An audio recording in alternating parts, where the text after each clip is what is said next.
কমিশনের বরিশাল বিভাগীয় প্রধান এবং বরিশালের দৈনিক সকাল বার্তার প্রকাশক এবং সম্পাদক। আমি একটা প্রশ্ন আপনার কাছে করতে চাই, মাইক্রোফোন সামনে পাঠালে আগামী নির্বাচনে আপনি কি প্রত্যাশায় ভোট দেবেন?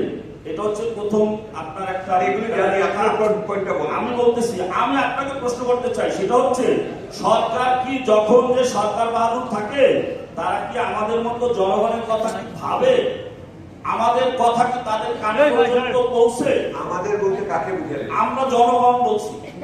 জনগণ তো অনেক কিসিমের জনগণ, অনেক কিসিমের জনগণ, কিন্তু এক্স্যাক্টলি আমাদের যে আমরা যে সমস্যায় আছি, আমাদের কি দরকার, নিডটা কি, সেই জিনিসটা কি সরকার পর্যন্ত যায় কিনা? উত্তর দিয়ে দিই আপনাকে।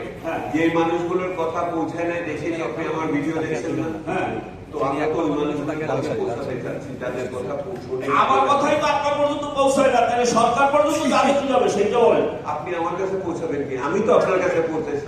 আপনি কোনোদিন আমার কাছে আসছেন? আমি আপনার কাছে আসছি না, আমার কাছে আসছে। আমি আসলে আমার কাছে আপনি দেখছি না।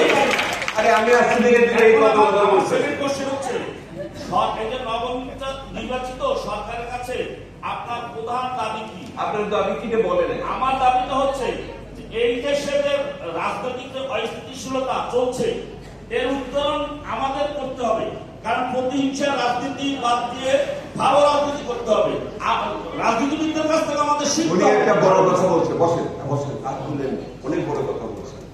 সেটা হলো ওখানে শব্দ একটা বলছিলেন অংশগ্রহণমূলক নির্বাচন, অন্তর্ভুক্তিমূলক নির্বাচন। অনেকে আপনারা বিভিন্ন জায়গাতে আসছে, আমাদের সহিষ্ণুতার জন্য দরকার, সম্প্রীতি শব্দটা আসছে বিভিন্ন জায়গায়, সম্প্রীতি, সহিষ্ণুতা, সহ অবস্থান। উনি আবার বলতেছেন প্রতিহিংসার রাজনীতি ছাড়তে হবে। এটা কি ঠিক বললো? ঠিক বলছে। আমার প্রতি যদি অন্যায় হয়ে থাকে আমি সেই অন্যায়ের প্রতিকার দিব না? কি হলো উত্তর দেন? এই যে দেখেন, তাহলে এই যে এই জায়গাটাতে আমাদের বুঝতে হবে, আমার প্রতি যদি কোনো অন্যায় হয়ে থাকে আমি সেই অন্যায়কে মোকাবেলা আরেক অন্যায় দিয়ে করবো না, এইটাই তো বিষয়। এখন কি তাই হচ্ছে? আচ্ছা, তাহলে আপনারা সহিষ্ণুতা বলতে বুঝান যে অন্যায়ের প্রতিকার আইনিভাবে যেন হয়, প্রাতিষ্ঠানিকভাবে যেন হয়, অন্যভাবে না, এইটাই তো ঠিক আছে।